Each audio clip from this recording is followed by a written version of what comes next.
नमस्ते बच्चों। आज हम कक्षा 9th की गणित का तीसरा पाठ निर्देशांक ज्यामिति का अध्ययन प्रारंभ करेंगे। यहाँ पर एक व्यक्ति का चित्र आप देख रहे हैं। ये व्यक्ति फ्रांस में जन्मा एक दार्शनिक एवं गणितज्ञ है और इसका नाम रेने दकार्ते है।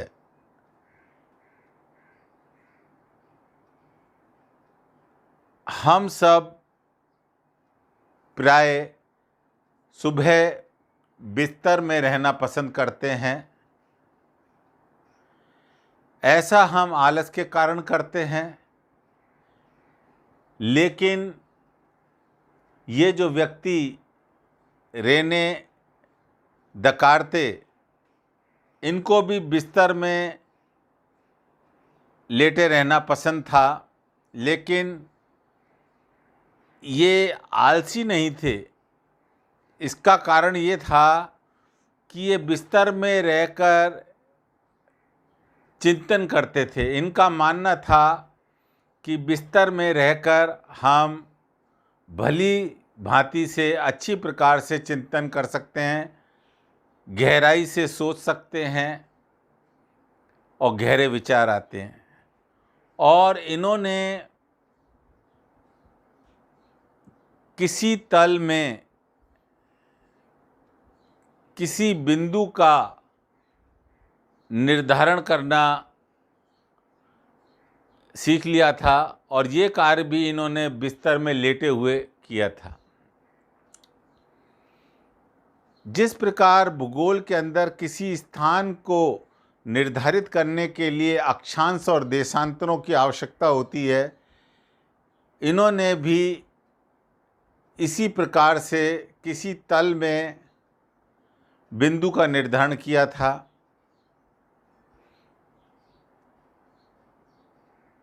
ऐसा मान लें कि किसी कमरे के अंदर फर्श पर गिलास रखा हुआ है। उस गिलास को आप मुझे कैसे बताएंगे कि गिलास कहाँ रखा गया है? इस बात को गणित अच्छी प्रकार से समझा सकती है। इसी प्रकार कक्षा में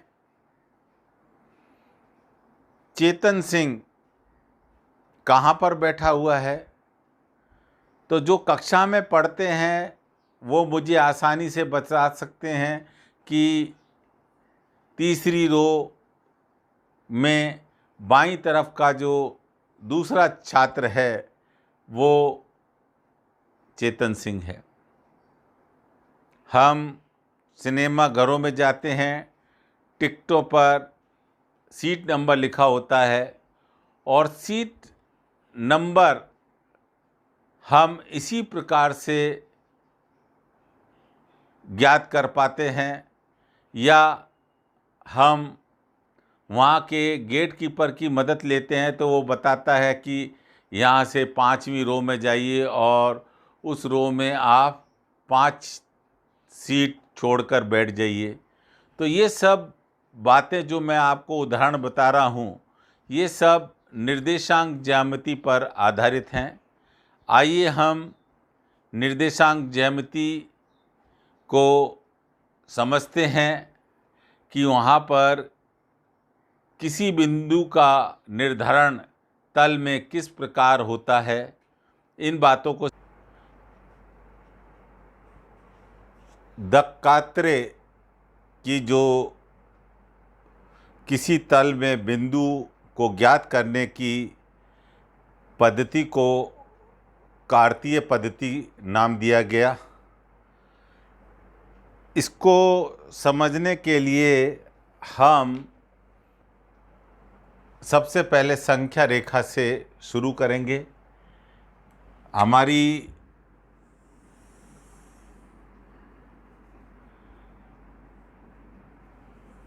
संख्या रेखा इस प्रकार होती थी, जिसमें हमारा एक बिंदु जीरो होता था। जीरो के इस तरफ समान दूरी पर निशान लगाते थे और जो दाईं तरफ थे हमारे सारे बिंदु धनात्मक होते थे और बाईं तरफ के जितने भी बिंदु होते थे वो ऋणात्मक होते थे। और ये संख्या रेखा इस तरफ भी आगे निरंतर बढ़ती चली जाती थी और दूसरी दिशा में बढ़ती चली जाती थी। इसी रेखा को मैं आड़ी रेखा या मैं इसको क्षैतिज रेखा नाम दे दूंगा। और जब हम इसको ग्राफ पर बात करेंगे तो यही हमारा एक्स अक्ष हो जाएगा। और इस रेखा को नाम देना चाहूँ तो ये हमारा जीरो भी कह दो, ओ भी कह सकते हैं, ये हमारा एक्स हो जाएगा और इस तरफ हम एक्स डैश। तो इस रेखा का नाम हो जाएगा एक्स ओ एक्स डैश, यानी इसको एक्स अक्ष भी कहते हैं।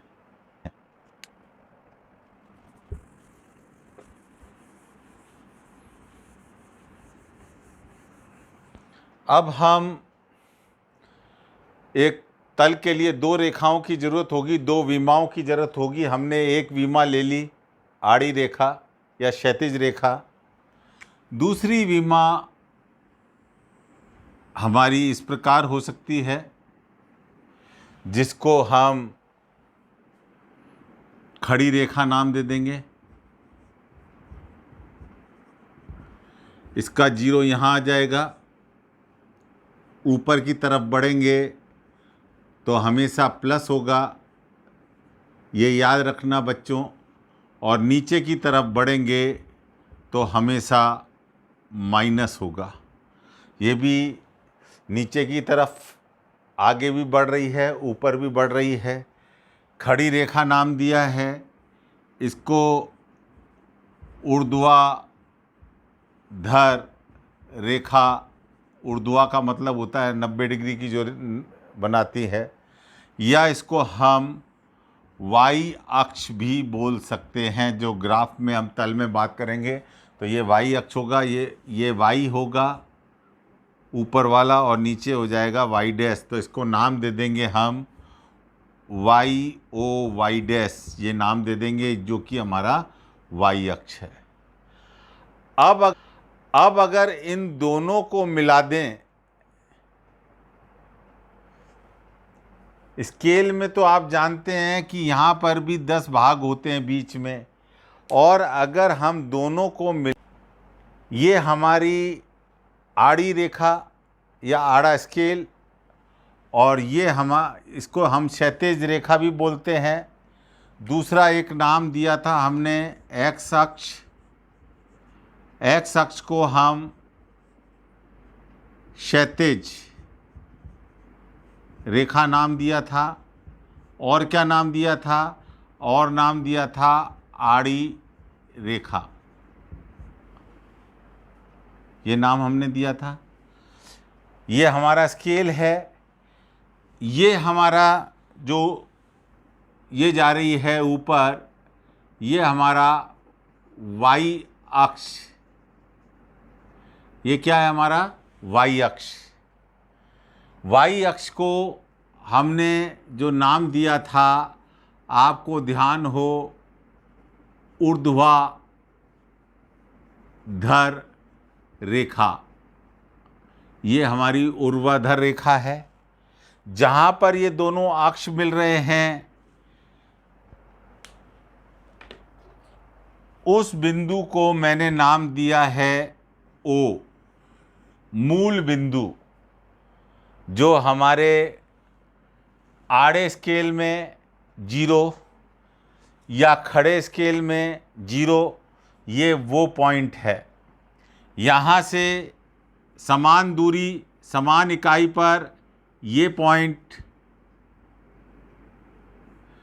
1 हो जाएगा, ये पॉइंट 2 हो जाएगा, ये पॉइंट 3, इस प्रकार ये 4, ये 5, ये 6, ये 7, ये 8, ये 9 और इस प्रकार ये आगे चलता रहेगा।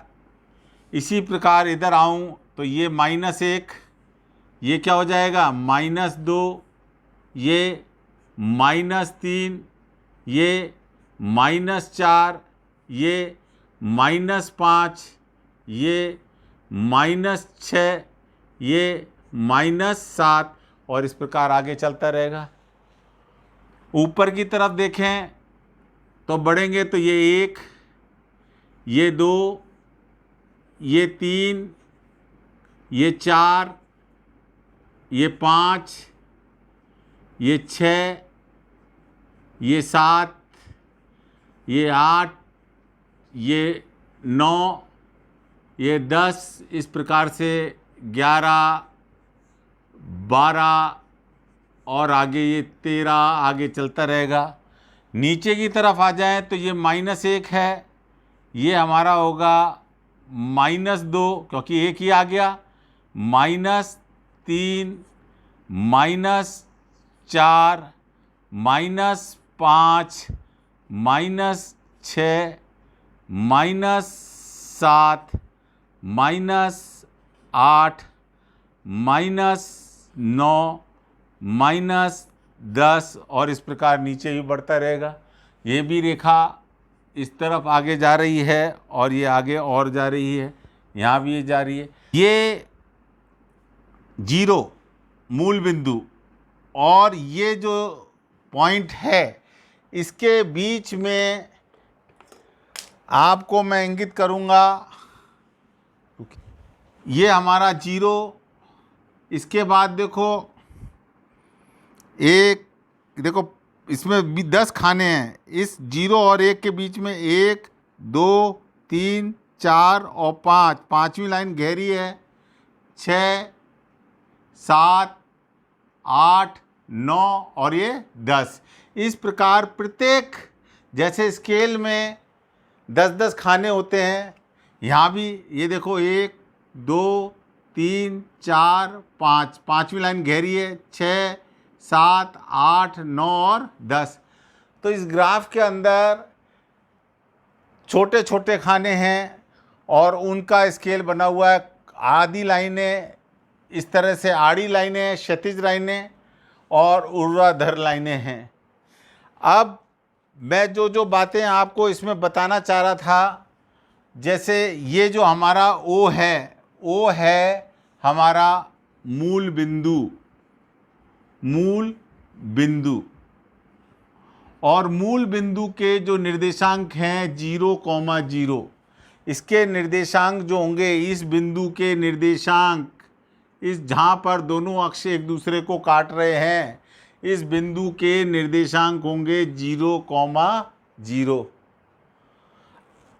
ये चीज़ आपको आ गई होगी। अब मैं मान लो मुझे कोई बिंदु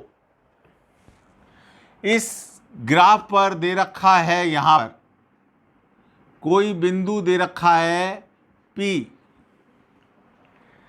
तो इस P बिंदु का निर्धारण में, ये तल है, इस तल पे P बिंदु का निर्धारण कैसे करूँगा? देखिए, सबसे पहले मैं x अक्ष पे चलूँगा। नियम क्या है? x अक्ष पे सबसे पहले चलूँगा। तो मैंने देखो 1, 2 और 3 चला, तो यहाँ पर पहला जो लिखूँगा ये 3। फिर मैं ऊपर वाले अक्ष पे चलूँगा, तो देखो 1, 2, 3 और 4, देखो यहाँ 4 आ रहा है, तो 3,4 इस P बिंदु के निर्देशांक हो जाएंगे। जिसमें बच्चों एक बात मैं बताना चाहूँगा, जो 3 है, 3,4 ये P के निर्देशांक है, ये हमारा भाग कहलाएगा भुज। ये हमारा x निर्देशांक कहलाएंगे भुज।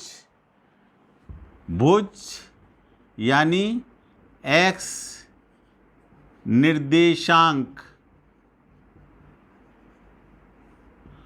और ये जो भाग है y वाला, इसको हम कहेंगे कोटि। क्या कहेंगे? कोटि। कोटि यानी y निर्देशांक।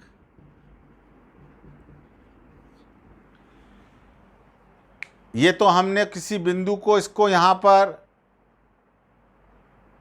निरूपित करना सीख लिया। देखिए, इस y अक्ष और इस x अक्ष ने इस ग्राफ को 4 भागों में बांट दिया है। और 4 भाग कौन से? पहला भाग ये रहा, चतुर्थांश, चतुर्थांश। दूसरा भाग ये घड़ी की सुई के विपरीत घूम रहे हैं, ये हमारा यहाँ से शुरुआत कर रहे हैं, यहाँ गए, फिर ये आ गया हमारा थर्ड, और ये आ गया हमारा फोर्थ। 4 भाग आ गए। ये कहलाएगा प्रथम चतुर्थांश। क्या कहलाएगा? इसको यहाँ लिख देता हूँ, प्रथम चतुर्थांश।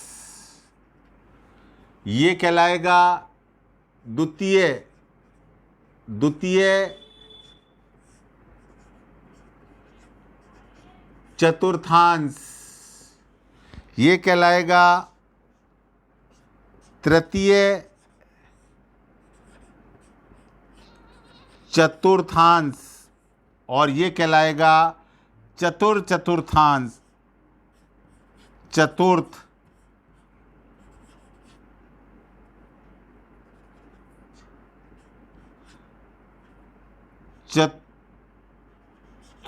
चतुर्थांश।